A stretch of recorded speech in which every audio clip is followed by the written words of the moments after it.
Pendant des siècles, l'image du seigneur féodal réclamant la première nuit d'une paysanne nouvellement mariée est devenue l'un des symboles les plus sombres du Moyen Âge. Dans les peintures romantiques du XIXe siècle, dans les romans et même au cinéma, cette scène se répète. Un noble arrogant, une jeune femme terrorisée et l'autorité incontestable du pouvoir sur le corps. Cette pratique est connue sous le nom de ius primae noctis, ou droit de la première nuit. Mais l'histoire, lorsqu'on l'examine attentivement, révèle un panorama bien plus complexe, où mythe et réalité s'entrelacent au point de se confondre. Le terme « ius primae noctis » n'apparaît dans aucun document juridique médiéval ayant une application réelle. Les sources authentiques du droit féodal ne mentionnent pas une permission formelle accordée aux seigneurs pour posséder les épouses de leurs serfs. En revanche, il existait un ensemble de coutumes, certaines profondément humiliantes, qui renforçaient la hiérarchie sociale entre maître et vassal, et qui, au fil du temps, furent réinterprétées ou exagérées par des écrivains ultérieurs. L'une de ces coutumes était le merchetum, un impôt que le serf devait payer au seigneur lorsque sa fille se mariait. Son sens originel n'avait rien à voir avec le sexe, mais avec la perte d'une travailleuse dans le domaine seigneurial. Cependant, sa portée symbolique était claire, le corps de la femme paysanne n'appartenait pas entièrement, ni à elle, ni à sa famille, mais faisait partie de l'économie du domaine féodal. Certains chroniqueurs français du XIIIe siècle mentionnent des variantes du merchetum dans lesquelles le paiement pouvait être remplacé par une faveur personnelle au seigneur, mais ils n'en précisent pas la nature. Cette ambiguïté suffisait à nourrir des siècles de soupçons. La confusion s'accentua à l'époque moderne lorsque des humanistes, réformateurs et chroniqueurs anticléricaux de la Renaissance commencèrent à dépeindre le Moyen-Âge comme une ère de barbarie et d'abus. Des auteurs comme Voltaire ou Montesquieu répétèrent le mythe du droit de cuissage pour dénoncer la tyrannie féodale. Au XVIIIe siècle, le théâtre et la littérature populaire le transformèrent en un symbole d'oppression sexuelle. Des œuvres comme Le droit du seigneur de Voltaire ou Le mariage de Figaro de Beaumarchais ridiculisèrent les aristocrates qui réclamèrent ce privilège, renforçant l'idée qu'il avait réellement existé. En réalité, le mythe possède probablement des racines plus anciennes, liées à des pratiques rituelles ou symboliques qui, sans être légales, reflétaient l'inégalité structurelle du mariage médiéval. Dans certaines régions du nord de la France, d'Écosse ou d'Allemagne, le seigneur féodal avait le droit d'assister au mariage de ses serfs ou d'imposer une bénédiction à la mariée. Cette présence du maître servait de rappel du pouvoir sur ses sujets et, avec le temps, l'imagination populaire transforma ce geste en une intrusion physique. Il existe, en outre, un élément anthropologique qui contribua à consolider le mythe. Dans de nombreuses sociétés anciennes et médiévales, on croyait que la fertilité ou la puissance sexuelle du mâle dominant pouvait être transmise symboliquement par le contact avec l'épouse d'un subordonné. Cette idée de bénédiction sexuelle apparaît dans les chroniques nordiques, les récits celtiques et même dans des traditions du Proche-Orient. Bien qu'en Occident chrétien l'acte en tant que tel eût été condamné par l'Église, l'écho de ces croyances persista dans les récits paysans et les légendes locales. Les rares documents médiévaux qui font allusion à quelque chose de similaire au « ius primae noctis » sont douteux ou clairement satiriques. En Écosse, un texte de 1427 mentionne que les bourgeois de certaines villes payaient un impôt appelé « culach » pour éviter que le seigneur n'exerce son prétendu droit sur les épouses, mais les historiens modernes s'accordent à dire qu'il s'agissait d'un tribut économique, non sexuel. En Catalogne, certains fueros mentionnent le « sang de la demoiselle », un paiement symbolique lors du mariage d'une fille sans impliquer aucun contact physique. La recherche historiographique moderne a commencé à démonter le mythe au XIXe siècle, lorsque des philologues et des juristes ont analysé les sources originales. L'Allemand Carl Schmitt, en 1875, a démontré que les prétendues lois du ius primae noctis citées par les encyclopédistes français étaient des inventions ou de mauvaises traductions. Plus tard, au XXe siècle, l'historien français Alain Bourreau a publié une étude exhaustive intitulée « Le droit de cuissage » où il a retracé la généalogie du mythe depuis le Moyen Âge jusqu'au romantisme. Sa conclusion fut claire.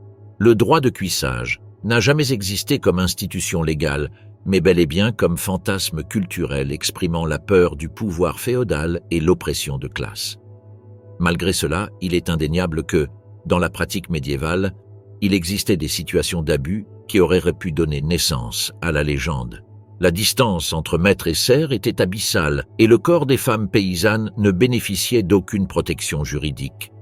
Beaucoup de seigneurs profitaient de leur autorité pour obtenir des faveurs sexuelles ou imposer des contraintes sous la menace de châtiment ou de perte de terre. Ces abus, bien que non codifiés comme droits, étaient une réalité palpable et ont probablement alimenté les rumeurs selon lesquelles le seigneur disposait de prérogatives sexuelles sur les fiancés de ses serfs. Dans les villages, ces histoires se racontaient comme des avertissements transmises oralement au fil des générations. L'Église, pour sa part, condamnait explicitement toute forme d'intrusion sexuelle en dehors du mariage légitime, mais intervenait rarement lorsque l'agresseur était un noble. Les prédicateurs et confesseurs mettaient en garde contre le péché de luxure seigneuriale, mais la morale chrétienne coexistait avec une société profondément hiérarchisée, où la justice était relative au rang social. Dans ce contexte, le mythème du « droit de cuissage » fonctionnait comme une métaphore de la soumission générale du paysanat plutôt que comme une pratique vérifiable. Pourtant, l'écho du mythe persista. Dans la littérature médiévale, le thème apparaît sur un ton de moquerie ou de critique sociale. Dans les fabliaux français, récits satiriques du XIIIe siècle, des nobles lubriques et des serfs impuissants face à leur pouvoir sont représentés. En Angleterre, Chaucer fait allusion à des figures semblables dans Les Contes de Canterbury. Dans tous les cas, l'intention n'est pas de décrire une loi, mais d'exposer une injustice. Le récit du seigneur qui réclame la virginité de la mariée est, en fin de compte, une parabole sur l'abus de pouvoir et l'humiliation du faible. Lorsque le mythe ressurgit dans la culture moderne, il le fit avec force. Dans l'Europe des Lumières, il fut utilisé pour justifier la nécessité d'abolir les privilèges féodaux. Au XIXe siècle, les historiens romantiques et les peintres le ravivèrent pour mettre en scène la brutalité médiévale, renforçant l'idée d'un Moyen-Âge cruel et sensuel. Cette vision, bien qu'anachronique, s'imposa dans l'imaginaire collectif et survit aujourd'hui dans les films, les romans et les séries historiques, la cérémonie du lit nuptial. Dans la pénombre d'un salon médiéval, à peine éclairé par des torches, une foule rit, chante et boit tandis qu'un couple, souvent nerveux et exténué, est conduit vers la chambre nuptiale. Derrière eux, les invités les suivent entre moqueries et cris. Il n'y a ni intimité, ni vie privée. Cette scène, qui aujourd'hui semblerait une humiliation publique, était au Moyen-Âge une coutume formelle, le bedding ceremony ou cérémonie du lit. Son but n'était pas tant de garantir la consommation que de sceller devant témoins le début du mariage, mais la frontière entre rite symbolique et spectacle grotesque était souvent mince. Le bedding ceremony fut commun en Europe depuis le haut Moyen-Âge jusqu'au XVIIe siècle avancé. Dans sa forme la plus simple, il consistait à accompagner les nouveaux mariés du banquet à la chambre où on les bénissait avant de les laisser seuls.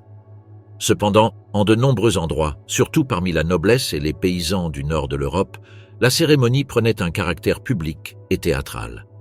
C'était l'aboutissement du mariage comme contrat social. La parole ou la messe ne suffisaient pas, le corps devait témoigner. En Écosse et en Angleterre, le rituel commençait avec les invités escortant le couple entre chansons et plaisanteries salaces.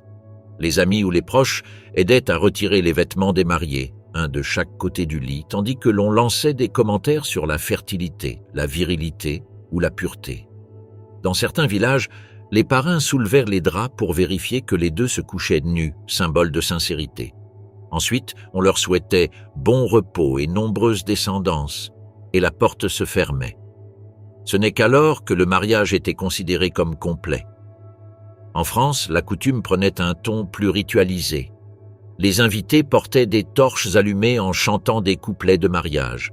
Le prêtre ou le père de la mariée offrait une bénédiction finale, parfois en aspergeant le lit d'eau bénite. Dans les palais, la cérémonie pouvait être un acte politique. Rois, princes et nobles de haut rang célébraient la consommation des mariages dynastiques devant des cours entières. Dans ces cas, l'entrée au lit était présidée par des témoins officiels chargés de certifier que l'union avait été consommée. Ce qui semblait un geste de foi publique pouvait se transformer en spectacle de contrôle. Chez les paysans, le ton était différent. Dans les villages anglais, allemands ou flamands, le bedding ceremony devenait une fête bruyante, souvent arrosée d'alcool. Toute la communauté participait, rappelant aux nouveaux mariés leur devoir de procréer. C'était un mélange de célébration et de moquerie, une réaffirmation de l'ordre social où sexe, travail et fertilité étaient entrelacés. Dans certains villages, on pratiquait la « chanson du lit », où les voisins entouraient la maison en chantant des vers obscènes jusqu'à ce que les lumières s'éteignent. Si le couple tardait trop, le silence pouvait être interprété comme un mauvais présage. En Allemagne et en Scandinavie, les variantes étaient encore plus explicites. On a documenté des cas où les invités accompagnaient physiquement le couple jusqu'au lit, les déshabillaient partiellement et plaçaient les deux sous les draps. Dans certaines régions de Saxe, le marié devait lever une coupe et boire sur le ventre de la mariée, symbole de fertilité. En Norvège et en Suède, le rite était lié à d'anciens cultes païens du mariage comme union de deux lignages bénis par la terre. Quand le christianisme s'imposa, l'Église tenta de modérer ses coutumes, sans parvenir à les éradiquer totalement. Les prêtres réinterprétèrent simplement le rite comme une bénédiction collective, sans intervenir dans son aspect charnel. La fonction sociale du bedding ceremony était claire, démontrer publiquement que le mariage avait commencé de manière légitime. À une époque sans registre civil, la communauté était le témoin du contrat et son regard garantissait que personne ne pourrait le contester plus tard. La virginité de la mariée et la capacité de l'époux étaient des symboles d'honneur familial. Si le couple ne parvenait pas à consommer l'union, la rumeur courait rapidement et le mariage pouvait être annulé ou mis en doute. C'est pourquoi le rituel, bien qu'inconfortable, était considéré comme nécessaire. La réputation en dépendait. Dans les strates les plus élevées, la cérémonie avait une valeur politique. Les maisons royales avaient besoin d'assurer descendance et alliance. En 1429, le mariage entre Henri VI d'Angleterre et Marguerite d'Anjou fut suivi d'un bedding ceremony en présence de courtisans et de dames d'honneur qui signèrent un acte confirmant que le couple partageait le lit. D'autres fois, l'acte était purement symbolique. Les témoins voyaient les mariés se coucher habillés ou s'embrasser sous les couvertures, puis se retiraient. Le document scellait l'union même si la consommation réelle. Le bedding ceremony avait aussi un composant de surveillance. Dans les communautés rurales, le groupe servait à vérifier que le mariage était consommé et donc valide aux yeux de Dieu et de la société. L'intimité n'appartenait pas aux individus. Se marier signifiait entrer dans un réseau d'attente, fécondité, obéissance. Le corps n'était pas un espace privé, mais une extension de la morale collective. Dans ce contexte, la première nuit devenait une scène publique déguisée en rite. Avec le temps, ces cérémonies ont commencé à décliner. Le XVIe siècle a apporté une nouvelle notion de pudeur et de intimité, influencée par l'humanisme et la réforme religieuse. L'Église a commencé à voir d'un œil méfiant les célébrations bruyantes et les jeux obscènes. En 1563, le Concile de Trente a établi des règles plus strictes pour le mariage chrétien, et bien qu'il n'ait pas explicitement interdit la bedding ceremony, il l'a découragée. Les classes supérieures ont commencé à la considérer comme vulgaire, propre aux paysans. Pourtant, dans les régions rurales d'Angleterre et d'Allemagne, elle a persisté jusqu'au XVIIe siècle, transformée en simple procession ou bénédiction symbolique. Derrière le folklore, la bedding ceremony révèle un aspect essentiel du monde médiéval, l'inexistence du concept moderne d'intimité. La nuit de noces n'appartenait pas au couple, mais à la communauté qui observait, jugeait et sanctionnait. C'était une exposition rituelle du devoir conjugal et du contrôle social sur la sexualité. Ce que l'on comprendrait aujourd'hui comme une humiliation était alors un acte de validation morale et économique. Le mariage, plus qu'une union entre personnes, était un pacte entre familles et une transaction entre lignages. Test de virginité et le chiffon taché. L'aube après le mariage n'apportait pas de calme. Dans de nombreux villages médiévaux, la véritable épreuve d'une union ne se mesurait pas par des serments ni par des bénédictions, mais par une tache rouge sur un tissu blanc. Ce morceau de lin, exhibé devant la famille ou les voisins, était considéré comme le témoignage physique de la virginité de la mariée et, par conséquent, la garantie de sa pureté et de l'honneur de deux lignées. Le tissu taché est devenu un symbole à la fois craint et vénéré, un jugement suspendu sur chaque femme comme une sentence sociale. La virginité féminine était, au Moyen Âge, un capital moral et économique. Sa préservation définissait la réputation de la famille, influençait les dots, les contrats matrimoniaux et le prestige dans la communauté. De la noblesse aux paysans, le corps de la femme était considéré comme une propriété devant être remis intact au mari. L'hymen, une fine membrane sans fonction physiologique significative, a été transformée en symbole absolu de chasteté. Médecins et clercs le décrivaient comme un sceau naturel, une preuve divine de l'honneur. Sa rupture, croyait-il, devait produire du sang visible. Si ce signe n'apparaissait pas, le déshonneur pouvait ruiner des vies entières. Le rituel du tissu taché variait selon les régions. Dans certaines zones de France et d'Espagne, le linge était placé sur le lit avant l'acte. Le matin, les femmes proches de la mariée, comme la mère, les sœurs, les sages-femmes ou les voisines, venaient l'examiner.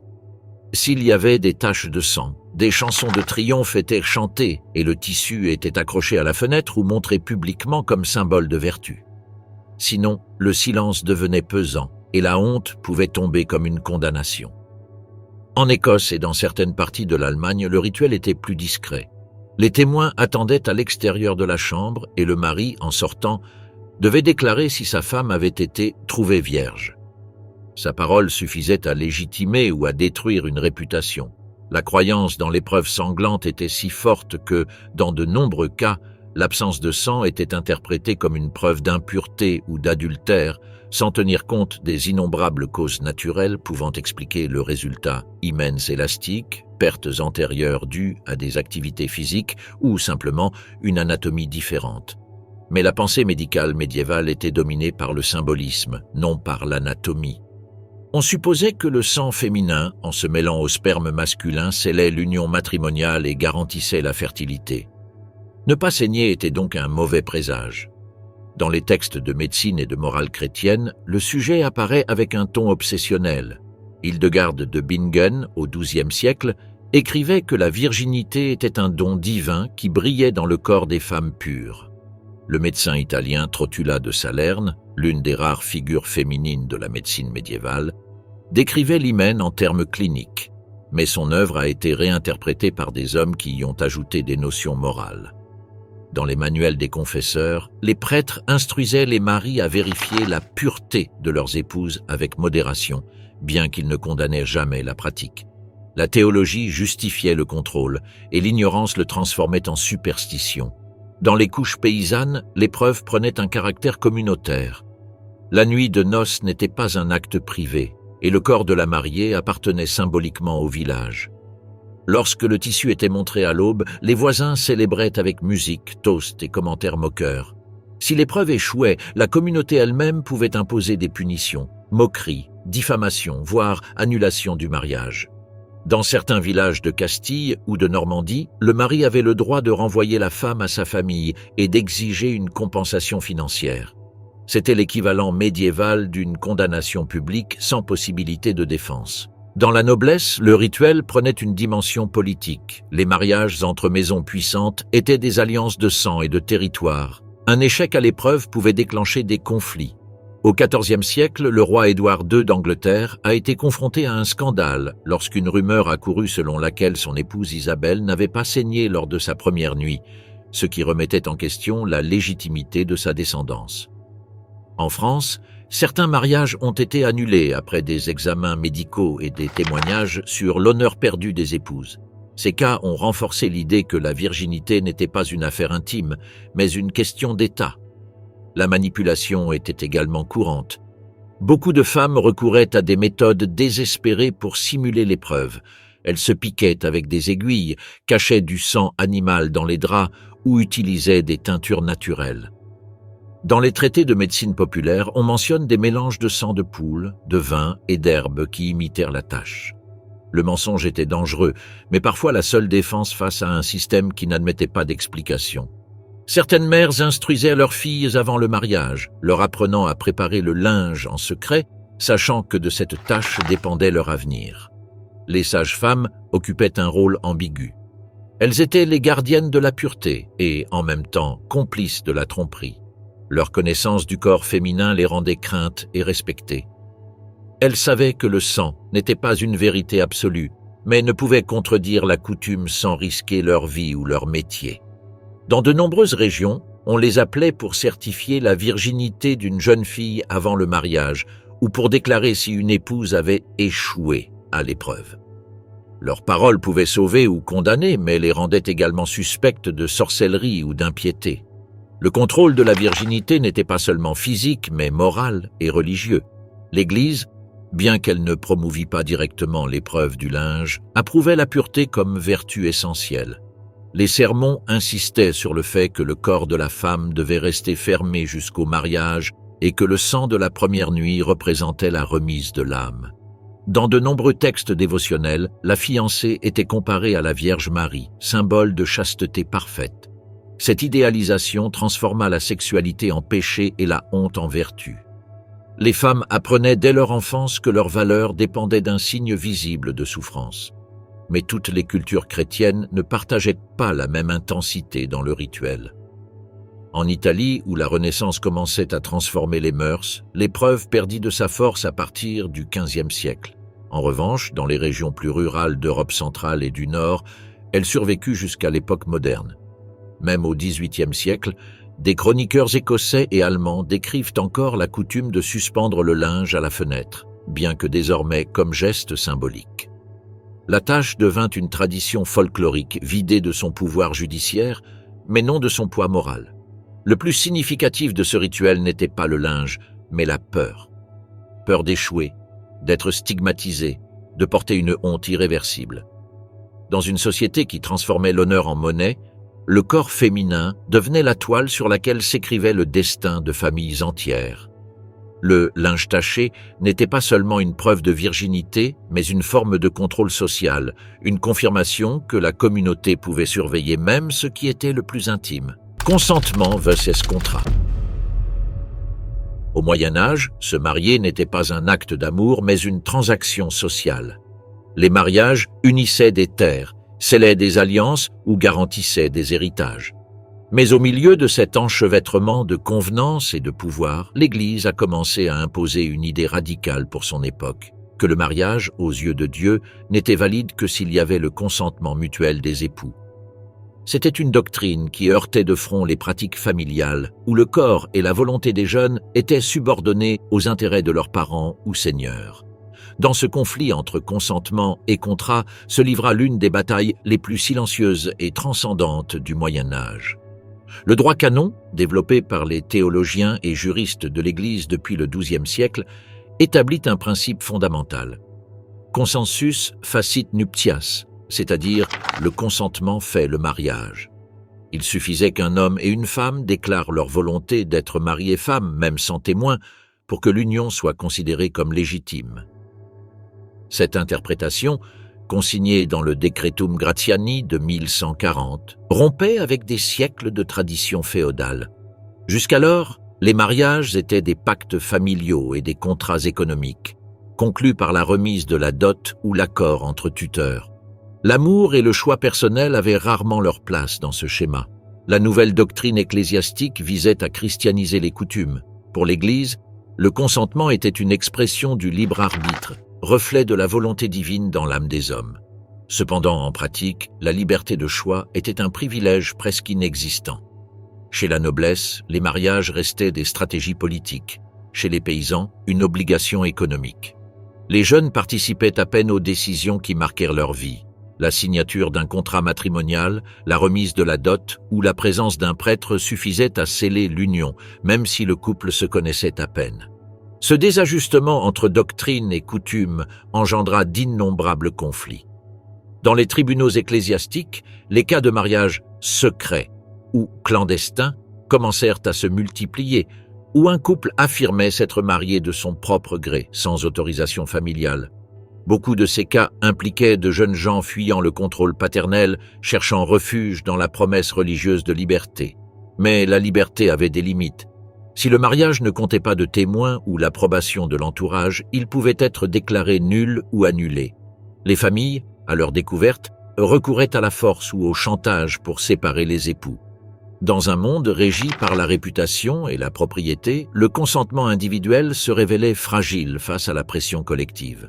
Le choc fut particulièrement violent dans les classes supérieures. Les mariages entre nobles se négociaient dès l'enfance. Les promesses d'alliance étaient scellées par écrit et les rompre pouvaient déclencher des guerres. L'Église, bien qu'elle défendît le consentement, acceptait souvent l'autorité des parents lorsqu'il s'agissait de préserver la paix entre lignages. Dans de nombreux cas, les jeunes étaient obligés de jurer fidélité devant Dieu sans même avoir eu une conversation entre eux. Pour les femmes, la situation était encore plus restrictive. Leur consentement était souvent présumé, non exprimé. Il suffisait du silence ou de l'obéissance. Le droit canon tenta d'établir des règles pour résoudre ces tensions. On distinguait le matrimonium de praesenti, c'est-à-dire l'union consommée par le consentement présent, et le matrimonium de futuro, qui consistait en une promesse de mariage. Cette dernière devait être accomplie ultérieurement par la consommation. La différence n'était pas moindre. De nombreuses familles profitaient de l'engagement futur pour assurer des alliances, sans permettre aux fiancés de se rapprocher réellement. Ainsi naquirent les mariages arrangés entre enfants, où la parole était prononcée des années avant l'acte physique. Les juristes ecclésiastiques ont été confrontés à des dilemmes impossibles. Que faire lorsqu'une jeune fille affirmait avoir été mariée contre sa volonté, mais que le contrat avait été signé par son père? Ou lorsqu'un homme déclarait s'être uni en secret avec une femme puis se mariait avec une autre sur ordre de sa famille? Les tribunaux de l'Église, chargés de juger ces conflits, sont devenus des scènes d'intrigues et de témoignages contradictoires. Les documents conservés montrent des cas de jeunes qui faisaient appel au pape pour annuler des mariages forcés et de familles qui utilisaient leur influence pour faire taire ces voix. L'un des cas les plus connus fut celui d'Inès de Mérida, une jeune fille du XIIIe siècle promise dès l'enfance à un homme plus âgé pour consolider une alliance féodale. Peu avant le mariage, elle déclara devant un prêtre avoir donné son consentement à un autre homme, qu'elle aimait en secret. Son témoignage provoqua un procès canonique qui dura des années. L'Église, bien qu'elle reconnaisse la validité de sa parole, finit par statuer en faveur du contrat familial, arguant que le mariage devait servir l'ordre social. Le message était clair. Le consentement était sacré, mais subordonné à la convenance. L'âge devint également un sujet central. Selon le droit canon, l'âge minimum pour le consentement au mariage était de 12 ans pour les femmes et de 14 ans pour les hommes. La justification était théologique. On supposait qu'à cet âge, les personnes atteignaient la maturité de l'âme et la capacité de comprendre le sacrement. Mais en pratique, cette norme légitimait des mariages d'enfants où le consentement était purement symbolique. Les filles ne comprenaient ni les termes de l'union, ni les risques qu'elle impliquait. L'Église défendait la spiritualité du lien, mais la réalité montrait la cruauté d'un système qui confondait obéissance et consentement. Malgré les contradictions, la doctrine ecclésiastique introduisit un changement fondamental dans l'histoire du mariage occidental. Pour la première fois, la volonté individuelle était reconnue comme un élément essentiel. Le mariage cessait d'être un simple contrat civil ou familial pour devenir un sacrement personnel. Mais cette avancée cohabitait avec la brutalité quotidienne. De nombreuses femmes étaient encore forcées, de nombreuses filles étaient promises, et l'idée du consentement survivait à peine entre les marges de l'idéal religieux et la pratique féodale. Dans les sermons et les manuels de confesseurs, les théologiens insistèrent sur le fait que l'acte conjugal devait se réaliser sans violence et avec accord mutuel. Mais les limites de cette norme étaient floues. Que signifiait le consentement lorsque le corps appartenait à autrui? Quelle liberté pouvait exercer une épouse dans un monde où la désobéissance était punie comme péché ou crime? Le droit canon proclamait une liberté que l'ordre social refusait chaque jour. Le conflit entre consentement et contrat ne fut jamais totalement résolu. L'Église, qui avait voulu protéger la volonté individuelle, finit par bénir les mariages arrangés, les alliances politiques et les unions forcées. Et pendant que les juristes débattaient de la validité des promesses, les vies de milliers de femmes s'éteignaient dans le silence d'un devoir imposé. Mariage des enfants et tutelle. Dans les châteaux de pierre et les villages perdus de l'Europe médiévale, les mariages d'enfants n'étaient pas l'exception, mais la norme. Dans une société qui considérait le mariage comme un outil politique, économique ou spirituel, l'âge était un détail secondaire. Les filles étaient promises avant de comprendre le sens des mots qui les engageaient et leur corps devenait la garantie d'alliance scellant fortune, territoire ou titre nobiliaire. L'enfance, telle que nous la comprenons aujourd'hui, n'existait pas. L'enfance n'était pas un espace de liberté mais une étape qu'il fallait abréger pour servir la famille et l'ordre social. Le droit canonique, consolidé à partir du XIIe siècle, fixait l'âge minimum pour contracter mariage à 12 ans pour les femmes et 14 pour les hommes. Cette disposition, qui prétendait protéger la maturité spirituelle, a fini par légitimer une infinité d'abus. En pratique, les fiançailles avaient lieu bien plus tôt. Les familles puissantes concluaient des fiançailles entre enfants de 7, 5 ou même 3 ans, scellant l'accord par des serments, des documents ou de simples promesses verbales. L'union se concrétiserait des années plus tard, lorsque l'Église estimait que les conjoints avaient l'âge suffisant pour donner leur consentement et partager le lit. Le mariage d'enfants était une stratégie de survie et de pouvoir. Chez la noblesse, il servait à assurer héritages et alliances dynastiques. Chez les paysans, il répondait aux besoins de stabilité économique. Marier tôt une fille signifiait moins de bouches à nourrir et une nouvelle source de travail ou de dot. Les enfants étaient des pièces sur un échiquier qu'ils ne comprenaient pas. Leur avenir était décidé par des adultes, lors de conseils ou de banquets, où chaque promesse matrimoniale équivalait à une transaction. Dans de nombreux cas, les fiancés ne se connaissaient même pas avant le jour du mariage. Les contrats matrimoniaux établissaient souvent une figure clé, le tuteur ou gardien. Celui-ci agissait comme représentant légal du mineur, négociait les termes de l'accord et s'occupait de garder la dot ou les propriétés associées. En théorie, son rôle était de protéger les intérêts de l'enfant. En pratique, la tutelle est devenue un instrument de pouvoir. De nombreux tuteurs utilisaient leur autorité pour contrôler ou exploiter leurs pupilles, surtout si elles étaient héritières d'une fortune. Le tuteur décidait quand et avec qui la mineure devait se marier et pouvait imposer sa volonté sous prétexte de protection morale ou économique. Dans les cas les plus extrêmes, le tuteur devenait le futur époux. De nombreux registres font état de nobles et de clercs qui, après avoir été désignés comme gardiens d'une orpheline, finissaient par l'épouser à l'âge légal. L'Église le permettait tant qu'il y avait consentement, un mot vidé de sens dans ces circonstances.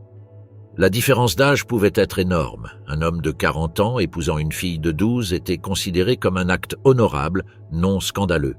Le corps de l'enfant était considéré comme potentiellement fertile, une graine à cultiver pour produire des héritiers. Chez les classes populaires, le phénomène prenait des nuances différentes. Dans les villages paysans, les filles se mariaient souvent jeunes, parfois avant 15 ans, poussées par le besoin économique et la pression sociale. La fertilité précoce était valorisée et l'union servait de garantie de travail et de stabilité. La famille remettait la fille avec une dot modeste, qu'il s'agisse d'un coffre, d'une vache ou d'une parcelle, assurant ainsi sa subsistance future. Mais beaucoup de ces filles passaient directement de l'obéissance paternelle à l'obéissance conjugale sans jamais connaître la possibilité de choisir. La tutelle changeait de main, mais le pouvoir restait le même.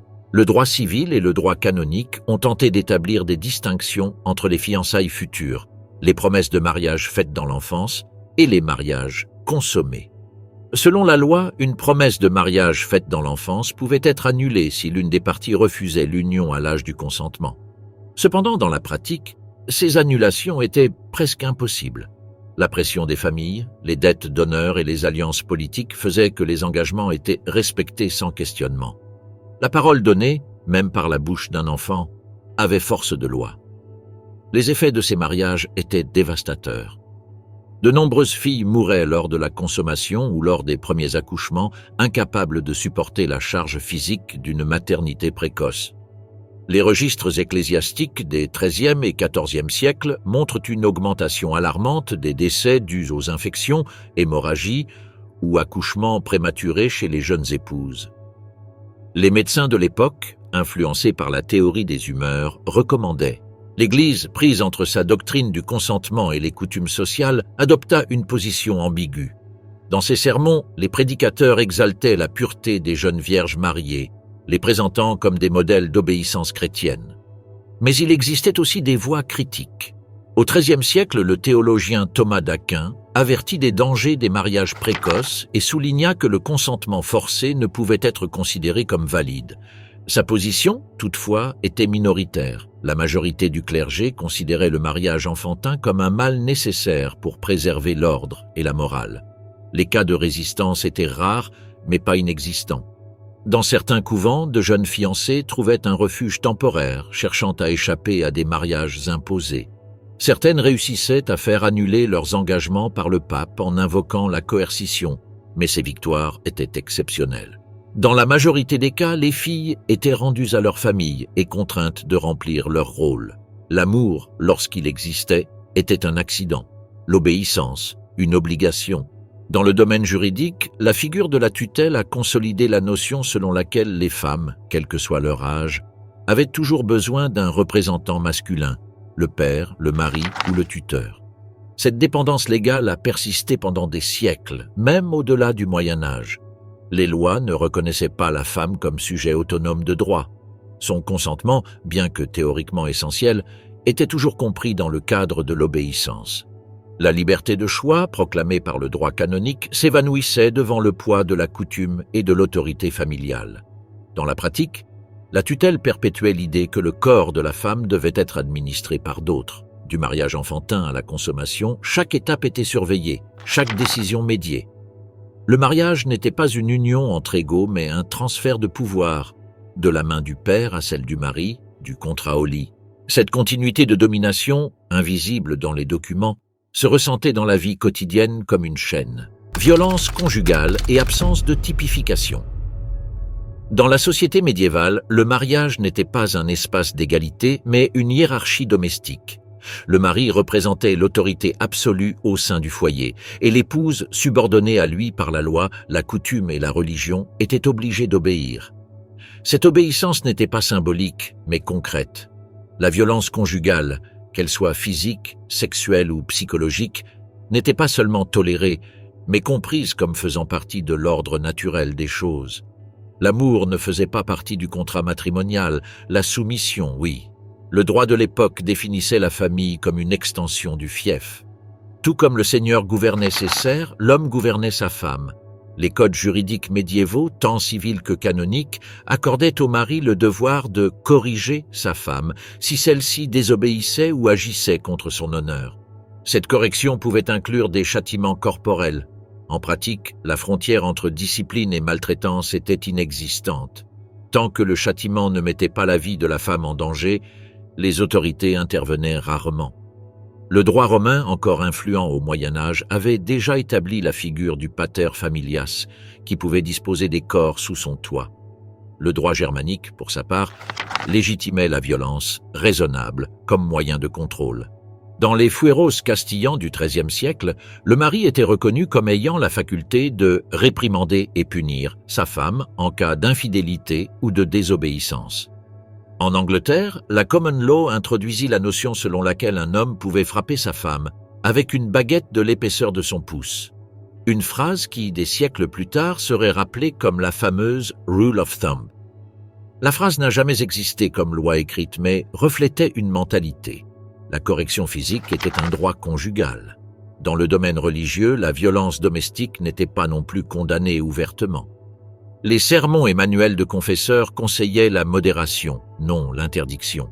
Le théologien espagnol Martín de Azpilicueta, au XVIe siècle, avertissait que le mari devait corriger sa femme avec discrétion et sans fureur, comme un berger guide son troupeau.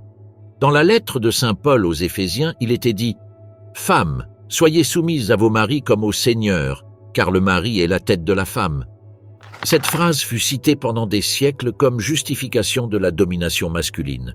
Le mariage était compris comme une chaîne d'obéissance. Dieu sur l'homme, l'homme sur la femme. Dans ce schéma, la violence n'était pas vue comme une déviation, mais comme un outil de discipline. Les autorités civiles intervenaient à peine dans les conflits domestiques. Les tribunaux médiévaux traitaient rarement des cas de violence conjugale, sauf lorsqu'ils se terminaient par un homicide. Dans les registres judiciaires d'Angleterre, de France ou de Castille, les cas d'épouses battues ou violées par leur mari sont presque inexistants. Non pas parce qu'ils n'avaient pas lieu, mais parce qu'ils n'étaient pas considérés comme des délits. La vie privée était le domaine de l'homme et la justice ne devait pas s'immiscer dans son foyer. Les voisins pouvaient le savoir, les sages-femmes le voir, les confesseurs l'entendre, mais tous gardaient le silence. La violence sexuelle au sein du mariage n'était pas non plus typifiée. La notion de viol conjugal n'existait pas. L'acte sexuel était considéré comme un devoir de l'épouse et un droit du mari. Les manuels de confesseurs indiquaient que la femme devait se livrer sans résistance chaque fois que le mari le demandait, même si elle ne désirait pas l'acte. Refuser pouvait être interprété comme un péché de rébellion ou comme cause d'annulation du mariage.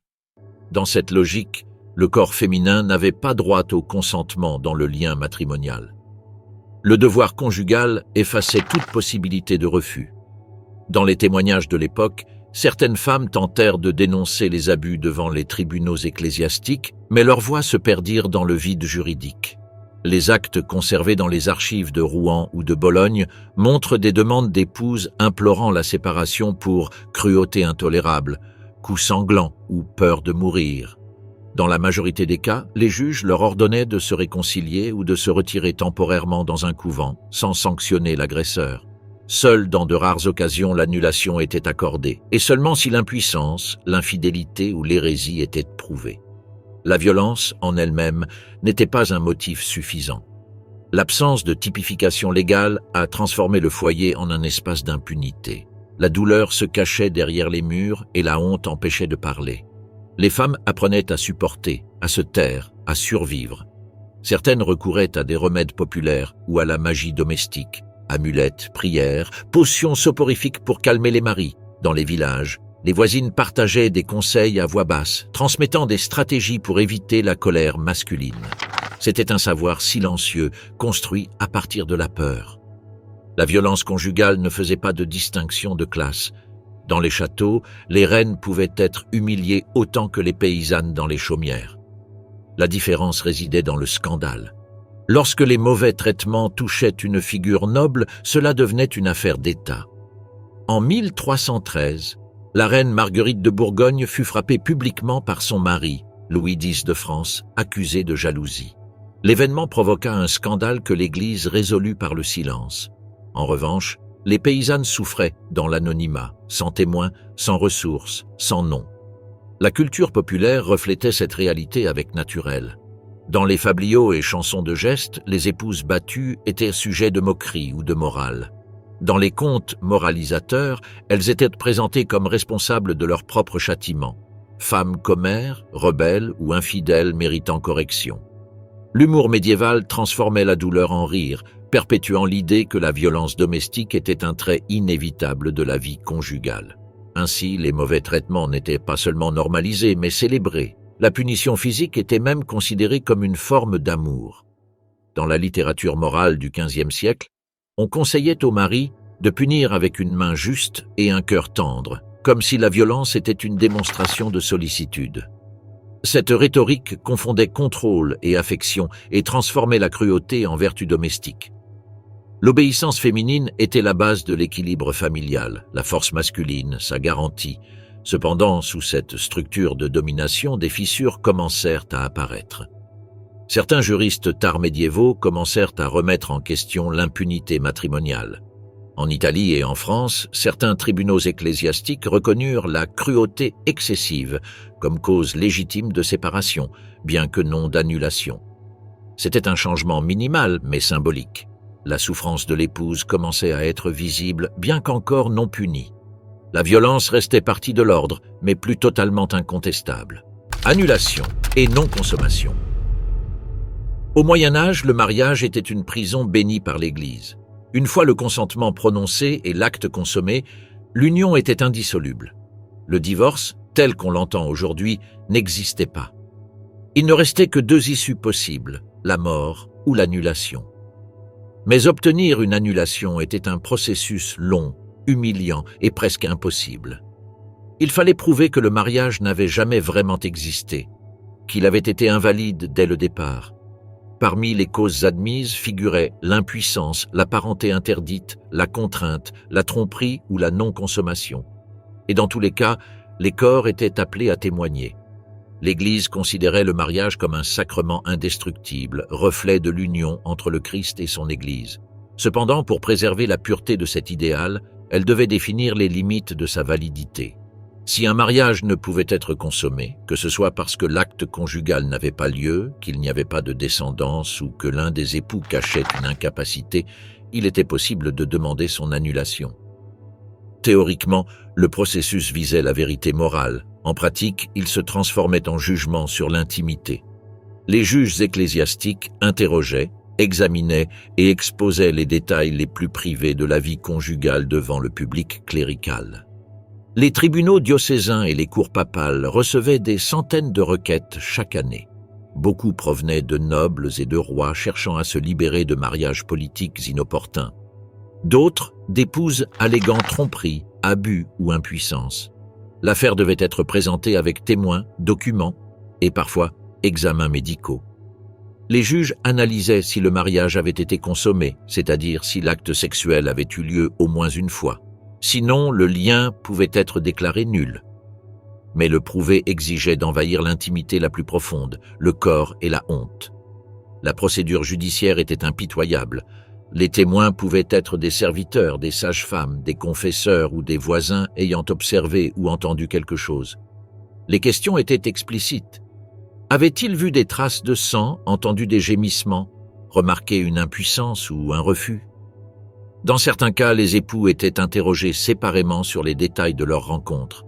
Les réponses devaient correspondre en nombre de tentatives, durée, position ou difficulté. La moindre erreur pouvait discréditer le témoignage. La sexualité se transformait en dossier. Dans les cas d'impuissance masculine, l'humiliation atteignait un autre niveau. Les tribunaux ordonnaient des examens physiques pour déterminer si l'homme était capable de agir en mari. Parfois, il devait démontrer sa virilité devant des témoins ou des médecins désignés par l'Église. S'il ne réussissait pas, le mariage pouvait être annulé. Mais le processus était si honteux que beaucoup préféraient porter la culpabilité plutôt que de s'exposer. Les sentences étaient consignées dans les archives et la stigmatisation les accompagnait à vie. Les femmes, quant à elles, devaient subir des examens tout aussi invasifs. Lorsqu'une épouse affirmait que son mari n'avait pas consommé le mariage, elle était soumise à des inspections par des sages-femmes ou des médecins pour vérifier sa virginité. L'objectif était de confirmer si l'hymen était intact. Cette pratique, loin d'être scientifique, était un acte d'humiliation publique. Si la femme ne saignait pas pendant l'examen ou si son anatomie paraissait ambiguë, elle était accusée de mentir. Le tribunal favorisait généralement l'homme, sauf preuve irréfutable d'impuissance. Parmi les causes d'annulation les plus fréquentes figurait la parenté interdite. L'Église avait défini un vaste réseau de degrés de consanguinité et d'affinité s'étendant sur 7 générations. Cela rendait de nombreux mariages techniquement invalides. Les familles nobles, habituées à se marier entre parents pour conserver terres et titres, étaient en conflit permanent avec les lois ecclésiastiques. Lorsque cela convenait politiquement, cette même interdiction servait de prétexte pour annuler un mariage indésirable. Il suffisait de prouver un lien familial éloigné pour obtenir la nullité. La morale servait à la convenance. La tromperie était également un motif d'annulation. Cacher une maladie, un vœu religieux antérieur ou une fausse identité pouvaient invalider l'union. Certains cas frôlaient l'absurde, des époux découvrant que leur partenaire avait été baptisé sous un autre nom ou appartenait à une lignée bâtarde. Dans ces jugements, les juges analysaient des actes de naissance, des certificats de baptême et des déclarations de témoins. La vérité spirituelle se décidait avec des documents. Les procès pour non-consommation étaient particulièrement cruels. On supposait que le mariage devait se prouver physiquement et l'absence de l'acte était interprétée comme désobéissance ou fraude. Dans de nombreuses régions, le tribunal pouvait ordonner une preuve de cohabitation. Les époux étaient obligés de partager le lit pendant un certain temps sous surveillance indirecte. Si après cette période la consommation n'était pas réalisée, le mariage pouvait être annulé. Dans certains cas, les serviteurs devaient certifier que aucun mouvement n'avait été entendu ou que le lit restait intact. La vie privée, en pratique, disparaissait. Les conséquences sociales étaient dévastatrices. Un mariage annulé équivalait à une tâche à vie. La femme était désignée comme stérile ou frigide, l'homme comme impuissant ou efféminé. Les familles perdèrent leur prestige, les contrats économiques se défaisaient, les alliances politiques se fracturaient. L'échec conjugal était vu comme un châtiment divin. Dans certains villages, les femmes annulées étaient écartées de la communauté ou envoyées dans des couvents. Les hommes, en revanche, pouvaient se remarier sans difficulté. Le poids de la honte retombait presque toujours sur elles. La justice ecclésiastique, même lorsqu'elle tranchait en faveur de l'épouse, l'excluait du monde. Ces procès révèlent le niveau de contrôle exercé par l'Église sur la vie intime. Le corps des époux était propriété morale du clergé. Les péchés, les doutes, les échecs, tout était examiné et classé. Dans les manuels des confesseurs, il était recommandé aux prêtres d'interroger les couples sur leur conduite sexuelle, s'ils dormaient ensemble, s'ils évitaient l'union, s'ils utilisaient des artifices illicites. Le lit conjugal est devenu un champ de surveillance spirituelle. Il n'y avait pas de place pour le désir, seulement pour le devoir. Cependant, derrière ces procédures, se cachait une tension plus profonde. L'annulation n'était pas seulement une question religieuse, mais économique. La dot, les héritages et les droits de propriété dépendaient de la validité du mariage. Chaque sentence affectait fortune, titre et territoire. En fin de compte, la pureté du sacrement servait à maintenir l'ordre social et patrimonial. Les émotions n'avaient pas d'importance, les biens, oui. Dot, ars et prix de la mariée. Au Moyen-Âge, le mariage était avant tout une transaction économique. L'union entre deux personnes impliquait un échange de biens, de faveurs ou de terres qui assurait l'équilibre entre les familles. Derrière chaque cérémonie, chaque promesse ou chaque bénédiction existait un contrat. La mariée, plus qu'un individu, était une valeur mesurable en monnaie, animaux ou propriétés. Sa dot était la garantie de l'accord, et son corps, la confirmation du pacte. La dot représentait l'apport économique que la famille de la mariée offrait au mari pour aider à soutenir le nouveau foyer. Elle pouvait inclure des pièces, des bijoux, du bétail ou même des terrains. Dans les classes nobles, les dots atteignaient des sommes exorbitantes, châteaux, villas ou droits féodaux. Dans la paysannerie, une dot pouvait consister en une vache ou un sac de grains. Dans tous les cas, la logique était la même. La femme arrivait au mariage accompagnée d'une charge économique qui déterminait sa valeur et sa sécurité. Si le mari mourait, la dot devait être rendue. Si elle était répudiée, l'argent servait de défense. En pratique, cependant, peu de femmes parvenaient à récupérer quelque chose. L'argent passait de main en main et avec lui l'indépendance féminine. Les arts, en revanche, étaient le symbole inverse.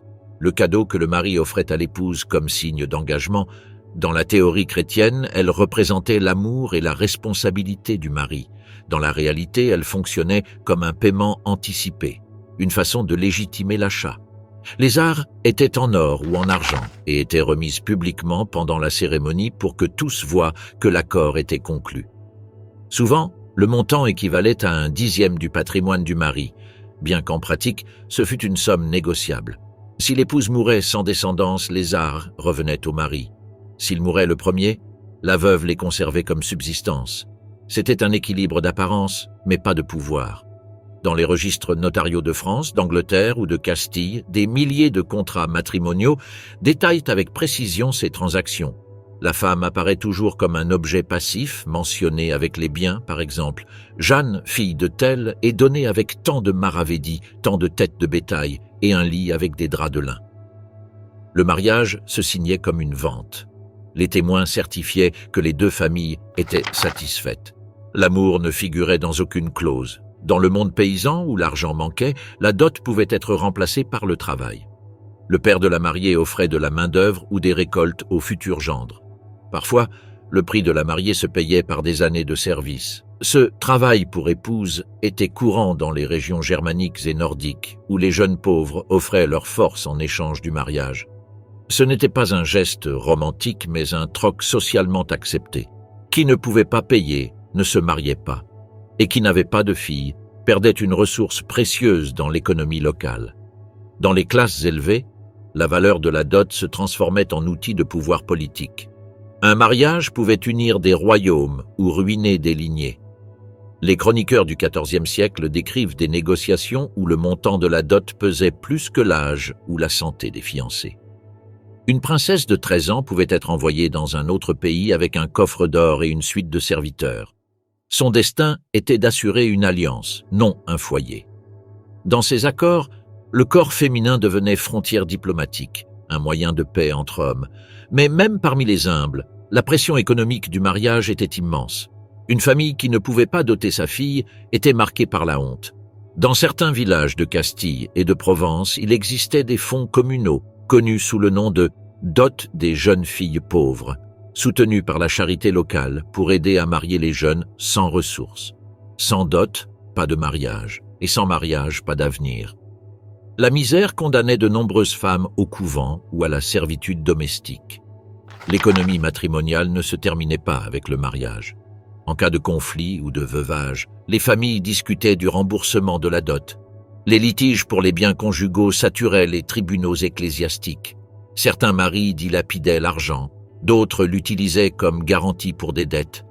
La femme, qui légalement ne pouvait pas gérer les biens sans permission du mari, restait sans protection. Sa fortune devenait un instrument de contrôle, un rappel que sa liberté dépendait de l'or qu'elle apportait et du lit qu'elle partageait. Le rôle des sages-femmes était central. Elles étaient les gardiennes des secrets du corps féminin, celles qui connaissaient les phases de la lune, les herbes de la forêt et les signes de fertilité. On les consultait avant et après la nuit de noces, et leurs paroles avaient plus de poids que celles des prêtres. Certaines préparaient des infusions pour favoriser la conception, d'autres enseignaient des méthodes pour l'éviter. Leurs connaissances, transmises de mère en fille, en firent des figures ambiguës, nécessaires à la vie, suspectes pour l'Église. Beaucoup seraient persécutés des siècles plus tard sous des accusations de sorcellerie, mais au cœur du Moyen Âge, elles étaient les véritables détentrices du savoir intime. La peur de l'infertilité était profonde. Un mariage sans enfant était considéré comme une malédiction.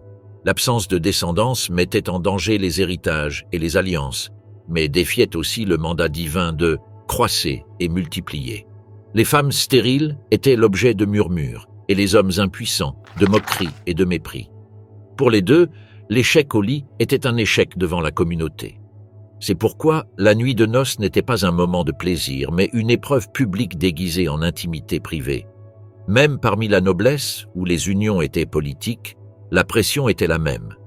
Les médecins de cour préparaient des potions avec de la poudre de corne de cerf ou de la pierre de bézoard. Les clercs recommandaient des prières spécifiques à des saints comme Marguerite ou Gilles de Cazenove, protecteurs des parturientes. Même les rois recouraient à la superstition. On raconte qu'Henri II de Castille, craignant sa stérilité, ordonna de suspendre une ceinture de reliques au-dessus de son lit avant chaque nuit conjugale. La frontière entre foi et magie s'estompait au même instant où les bougies s'éteignaient. Rituel de fertilité et superstition. Dans la pénombre d'une chambre médiévale, la nuit de noces n'était pas seulement un acte charnel ni un devoir religieux, c'était un rituel chargé de symboles et de peurs. L'avenir d'une famille dépendait de cette union, et la fertilité était sa promesse la plus attendue. À une époque dominée par la superstition, l'amour se mêlait à la magie, et le corps devenait un champ de forces invisibles. La première nuit, entre prières et amulettes, était autant une cérémonie qu'une épreuve, une invocation à la vie au milieu de l'obscurité. La pensée médiévale considérait la fertilité comme une bénédiction divine, mais aussi comme un phénomène qu'il fallait provoquer ou protéger. Les hommes craignaient l'impuissance autant que les femmes craignaient la stérilité. Dans les sermons, les clercs parlaient du mariage comme du seul chemin légitime vers la procréation, mais le peuple avait recours à ses propres moyens. Les femmes portaient des herbes attachées à la taille, les hommes buvaient des breuvages de miel et de vin, et tous deux répétaient des prières combinant des latins mal appris avec des formules païennes héritées des générations précédentes. Les herbes chaudes étaient les plus recherchées, gingembre, cannelle, rue, fenouil, moutarde. On croyait que leur feu intérieur stimulait le désir et fortifiait le corps. Les froides, comme la menthe ou la sauge, étaient utilisées pour calmer la luxure ou éviter les grossesses indésirables. L'équilibre des humeurs, comme le sang, le flegme ou la bile jaune et noire, régissait la conception selon la médecine galénique.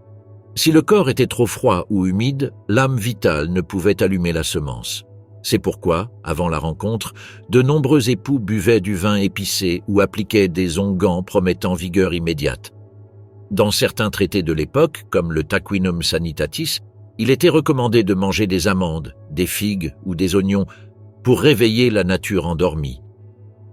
Les superstitions ne se limitaient pas au corps. Dans plusieurs régions d'Europe, les jeunes mariés suivaient des rituels symboliques pour attirer la fertilité. Casser un pain sur le lit, suspendre des épis de blé ou placer un chat noir sous le lit comme gardien du foyer. En France, les sages-femmes bénissaient la chambre avec des branches de laurier et des prières improvisées. En Écosse, la mariée devait fouler la terre pieds nus avant d'entrer dans la chambre, geste représentant la connexion avec la fertilité de la nature. Le mariage n'était pas seulement entre deux personnes, mais entre les corps et le monde qui les contenait. La magie populaire offrait des remèdes plus audacieux. On disait que boire du lait de chèvre mélangé avec du sang menstruel assurait une descendance masculine, tandis qu'enduire le ventre de miel attirait la fertilité. Dans certains villages italiens, les femmes cachaient sous l'oreiller des figurines en bois en forme de phallus, reliques des anciens cultes romains. L'Église condamnait ouvertement ces rituels, mais son influence était faible en dehors des monastères. Dans la pratique, les paysans combinaient la foi chrétienne avec des croyances pré-chrétiennes, formant une religion parallèle de symboles, prières et amulettes. Contrôle social et honneur familial. Dans les villages médiévaux, le mariage n'appartenait pas au couple, mais à la communauté. C'était une affaire publique, surveillée et commentée par tous. L'union de deux familles impliquait un réseau d'engagement, d'attente et de crainte qui s'étendait au-delà du lit conjugal. Dans un monde où la réputation valait plus que la vérité, l'honneur familial était un capital aussi fragile que nécessaire. Et chaque geste, chaque rumeur pouvait élever ou détruire des générations entières. À partir du moment du mariage, les jeunes mariés étaient sous observation. La communauté avait le droit de savoir si l'union était légitime, si elle avait été consommée, et si la mariée avait respecté les normes de pureté. Les voisins, les parents, les sages-femmes et même les prêtres formaient un réseau de surveillance informelle qui contrôlait la morale collective. Dans les petits villages, les vies étaient connues dans le moindre détail et l'intimité était un luxe réservé à personne. Le silence éveillait les soupçons, la discrétion, des rumeurs. Dans ce contexte, l'honneur fonctionnait comme un mécanisme de contrôle social. L'honneur familial ne dépendait pas seulement du comportement individuel, mais du jugement public. Une femme accusée d'infidélité, un homme considéré comme impuissant ou un mariage sans preuve de virginité pouvait entraîner la honte sur toute une lignée. Les commérages avaient un poids légal et religieux. Un commentaire malveillant pouvait conduire à des enquêtes ou des sanctions. Les tribunaux ecclésiastiques, bien qu'incapables de contrôler tous les cas, agissaient comme arbitres moraux. Les confessions et les sermons renforçaient l'idée que la pureté de l'épouse et l'autorité du mari étaient des piliers de l'ordre divin. La surveillance collective s'exerçait avec une cruauté naturelle. Les maisons étaient ouvertes, les murs étaient fins et la vie était partagée. Lors des nuits de noces, les chants, les moqueries et les commentaires des voisins accompagnaient la consommation comme un spectacle obligatoire. Dans certains villages français ou allemands, les jeunes mariés étaient réveillés à l'aube par des groupes d'amis exigeant de voir le linge taché ou d'entendre les premiers signes de la nouvelle vie conjugale. Si le couple ne répondait pas aux attentes, la communauté réagissait par des moqueries ou des punitions symboliques. C'était le prix de l'échec public. Le contrôle ne s'arrêtait pas à la nuit de noces. Pendant les premiers mois, la fertilité était observée avec anxiété. Si l'épouse ne tombait pas enceinte, les spéculations commençaient. Était-elle maudite, malade ou simplement indigne? L'absence d'enfants était un stigmate. Les femmes étaient les premières à porter la faute, accusées d'être fermées ou refroidies. Les hommes, en revanche, pouvaient justifier l'infertilité en invoquant des causes divines ou la malchance. La balance morale penchait toujours d'un seul côté. En milieu urbain, l'honneur devenait une monnaie de prestige. Les guildes, les confréries et les corporations contrôlaient le comportement de leurs membres. Un maître artisan pouvait perdre sa réputation, et avec elle sa clientèle si son épouse était considérée comme infidèle ou désobéissante. La morale publique garantissait la stabilité économique. Les sanctions pour déshonneur variaient selon le lieu et la gravité. Dans les villages, la moquerie publique était la sanction la plus courante, défilés avec des poupées représentant les infidèles, chansons obscènes ou jugements populaires. Dans les grandes villes, les peines pouvaient inclure l'exil ou le confinement dans des couvents. Dans tous les cas, l'objectif était de restaurer l'ordre social et de rappeler à la communauté que l'honneur n'était pas un droit, mais un devoir collectif. La honte publique devint l'instrument le plus efficace de discipline. L'honneur avait aussi une dimension économique. Une famille déshonorée perdait sa capacité à négocier des mariages avantageux. La dot d'une fille pouvait être réduite ou annulée s'il y avait des soupçons sur sa réputation. Les femmes, conscientes de cela, grandissaient en apprenant que leur corps était un miroir de la fortune familiale. Le silence, la modestie et l'obéissance étaient des vertus non seulement religieuses, mais aussi financières. Une tache sur l'honneur pouvait coûter des générations entières de stabilité. Dans le contexte de cette surveillance constante, la communauté s'assurait de maintenir son propre équilibre. Le contrôle moral ne préservait pas seulement la foi, mais aussi la structure économique du fief ou de la ville. La réputation des familles déterminait la valeur de leurs terres, la force de leurs alliances et la légitimité de leurs héritiers. L'honneur, donc, était une forme de propriété collective, surveillée avec zèle et défendue avec violence. Perspective comparée. L'Europe médiévale n'était pas un bloc uniforme. Sous le même ciel coexistaient de multiples systèmes juridiques, croyances et coutumes qui façonnaient différemment le mariage et la sexualité. Alors que le christianisme latin imposait son modèle rigide de sacrements indissolubles, d'autres traditions comme les traditions nordiques, juives et islamiques offraient des visions plus flexibles ou pragmatiques. Comparer ces mondes permet de comprendre jusqu'à quel point les pratiques inhumaines du Moyen Âge dépendaient davantage du contexte culturel que du temps. Dans le domaine du christianisme latin, le mariage était un sacrement absolu. L'Église contrôlait la légitimité du consentement, la validité de la consommation et la morale du lit. La virginité féminine était glorifiée, le plaisir considéré comme dangereux, et l'union devait servir au but de la procréation. Les lois canoniques étaient strictes, mais pas toujours cohérentes. Elles interdisaient la polygamie et le divorce, tout en tolérant les mariages forcés et la violence conjugale. En pratique, la morale chrétienne oscillait entre l'idéal de pureté et la réalité d'une société patriarcale et pragmatique. Dans le nord de l'Europe, les peuples nordiques ont conservé plus longtemps les coutumes pré-chrétiennes. En Scandinavie, en Islande et dans certaines parties de l'Angleterre, le mariage avait un caractère plus contractuel que religieux. Avant la christianisation, les femmes pouvaient conserver une certaine autonomie. Elles avaient leur propre trousseau, contrôlaient une partie de leurs biens et, dans certains cas, pouvaient demander le divorce.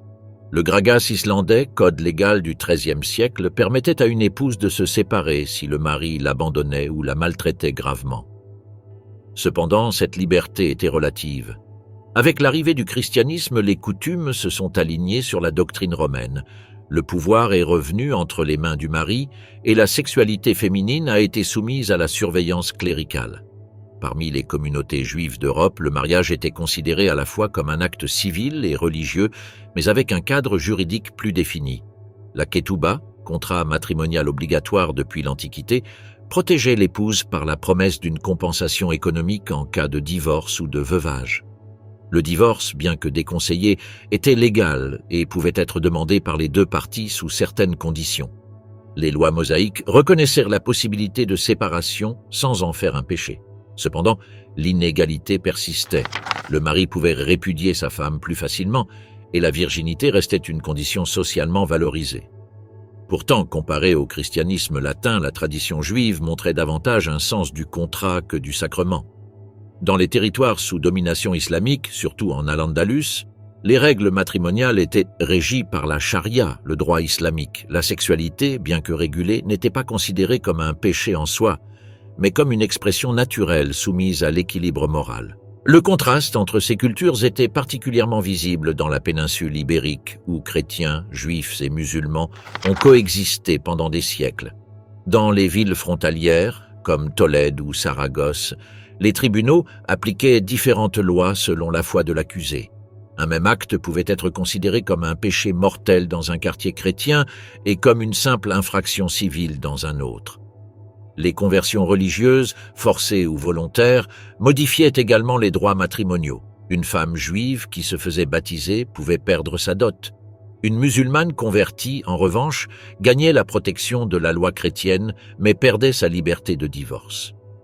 La foi définissait la vie intime avec la même rigidité qu'elle définissait la politique. Ces différences n'impliquaient pas la tolérance, mais la coexistence. Chaque système croyait détenir la vérité morale et méprisait les rites des autres. Les chroniqueurs chrétiens décrivaient avec horreur la polygamie islamique, les savants juifs critiquaient l'hypocrisie des moines, les musulmans voyaient chez les Européens un mélange de luxure et de barbarie. Le Moyen-Âge était une mosaïque d'obsessions croisées, où la femme, quelle que soit la religion, restait au centre du contrôle social. Cependant, dans tous ces mondes, le mariage restait une institution liant le corps à la propriété, la foi au devoir et la fertilité à l'honneur. Les différences juridiques ne masquaient qu'à peine une même logique de domination. Désir régulé, obéissance récompensée et culpabilité partagée. Et bien que les lois variaient, les risques étaient universels. Santé et médecine médiévale. En Europe médiévale, le corps humain était un mystère que l'on interprétait davantage à travers la foi que par la science. La nuit de noces, ce moment intime en apparence, pouvait se transformer en une expérience dangereuse. Le manque d'hygiène, les croyances erronées et l'ignorance médicale transformaient le lit conjugal en un terrain incertain. Là où la vie devait être célébrée, la souffrance commençait souvent. Les médecins de l'époque, formés dans des monastères ou des universités comme Salerne, Montpellier ou Bologne, basaient leur savoir sur les textes de Galien et d'Hippocrate. Le corps était un système d'humeur qu'il fallait maintenir en équilibre. Sang, flegme, bile jaune et bile noire. Les maladies étaient attribuées à un excès ou à une carence de l'une d'elles ou à des influences cosmiques. Dans le contexte matrimonial, cette théorie déterminait la santé sexuelle. On croyait que l'acte devait se faire avec modération, les jours propices, et jamais après avoir trop mangé ou pendant les menstruations. La médecine se mêlait à la superstition et la religion dictait le reste. Le manque d'hygiène généralisé aggravait les risques. Les infections génitales, les blessures ou les accouchements prématurés étaient fréquents. La plupart des paysans ignoraient les notions de base de l'hygiène, et l'accès à l'eau potable était limité. Dans les villes, les bains publics étaient associés au péché et à la prostitution, et furent donc interdits ou contrôlés par l'Église. Par conséquent, les femmes arrivaient au mariage sans éducation sur leur propre corps et avec la peur constante du châtiment divin. Ce que la science ignorait, la religion le remplissait de culpabilité. Les sages-femmes étaient les seules à posséder des connaissances pratiques sur la santé féminine. Elles savaient arrêter les hémorragies, reconnaître les grossesses ou soulager les douleurs avec des herbes. Mais leur sagesse n'était tolérée que tant qu'elle ne contredisait pas la doctrine. Les médecins hommes, formés dans le cadre ecclésiastique, se méfiaient d'elles et les accusaient de manipuler des forces occultes. Au siècle suivant, cette suspicion les mènerait à être persécutées comme sorcières. Cependant, dans les villages, elles restaient indispensables. Elles s'occupaient des mères, assistaient les accouchements et conseillaient les jeunes mariés sur la façon de préserver la santé du lit. La sexualité féminine était un territoire peu exploré et en même temps entouré de mythes. On croyait que le plaisir de la femme était nécessaire à la conception et que sans lui, le sperme ne pouvait trouver sa semence. Cette idée, héritée de la pensée arabe et grecque, cohabitait avec la morale chrétienne qui considérait le plaisir comme péché.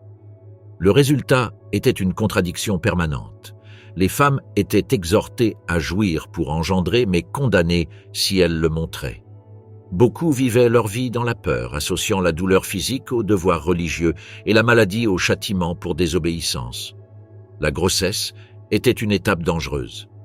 La mortalité maternelle atteignait des chiffres alarmants. Le manque d'hygiène, les accouchements assistés sans instruments appropriés et l'absence de connaissances anatomiques transformaient la naissance en risque de mort.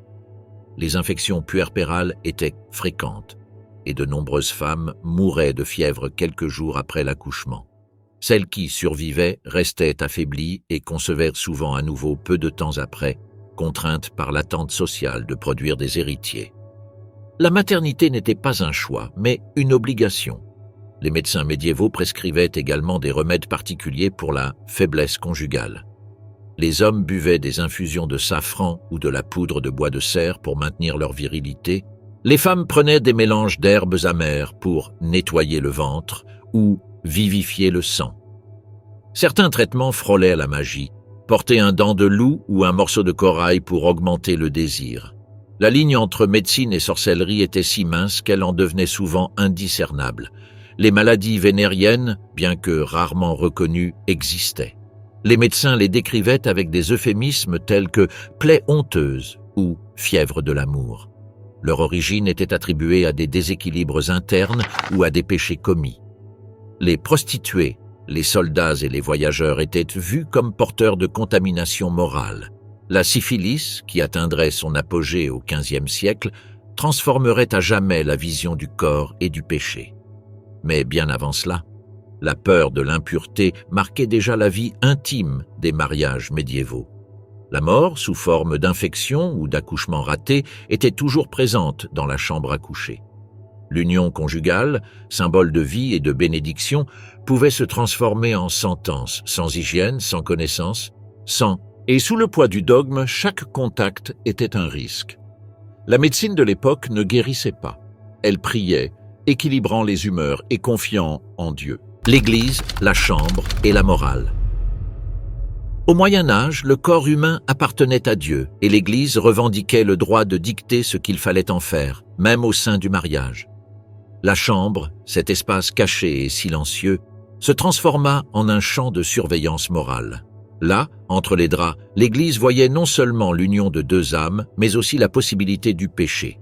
Ce qui devait être un acte naturel devint un territoire rempli de règles, d'avertissements et de confessions. Depuis le XIIe siècle, les théologiens commencèrent à définir avec précision ce qui était acceptable dans le lit conjugal. Le sexe devait servir uniquement à la procréation. Toute autre intention, comme le plaisir, la curiosité ou le désir, était considérée comme une déviation. Les relations pendant les menstruations, la grossesse ou les dimanches étaient des péchés véniels. Les positions considérées comme contre-nature pouvaient devenir des péchés mortels.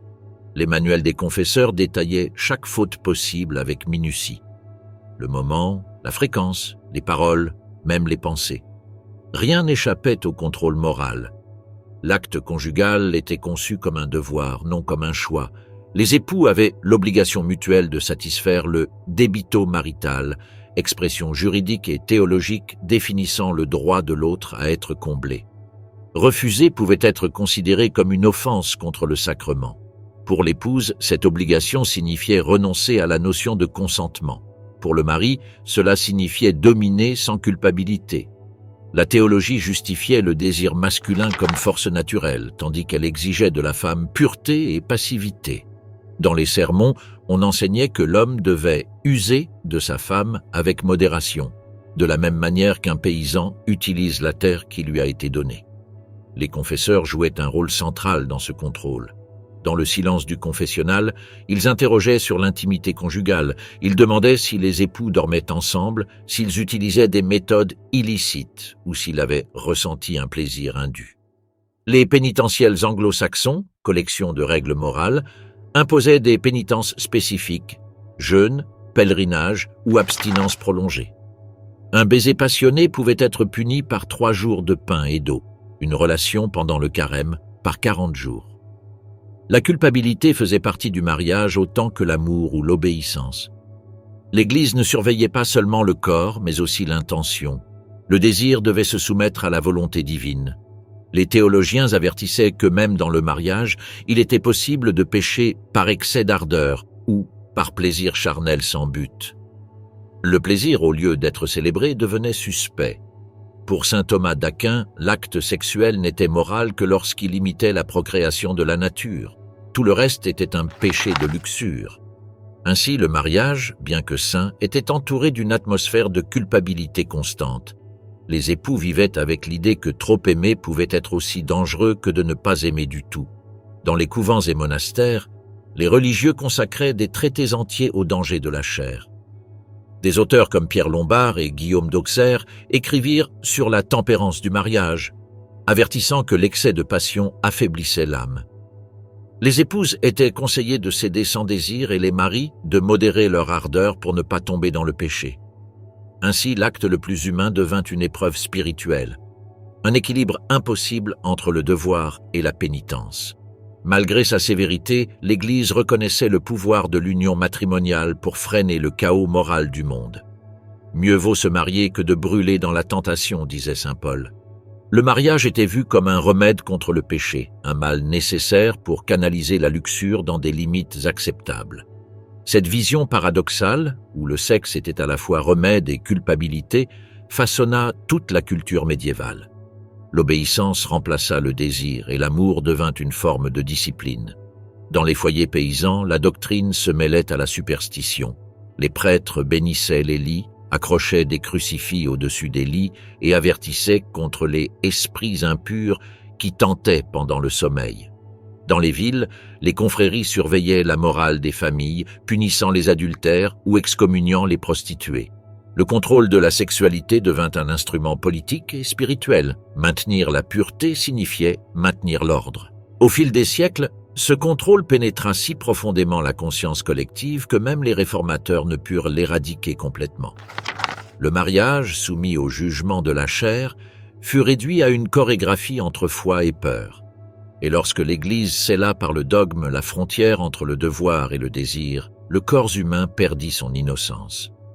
Car au Moyen Âge, même l'amour devait confesser ses péchés.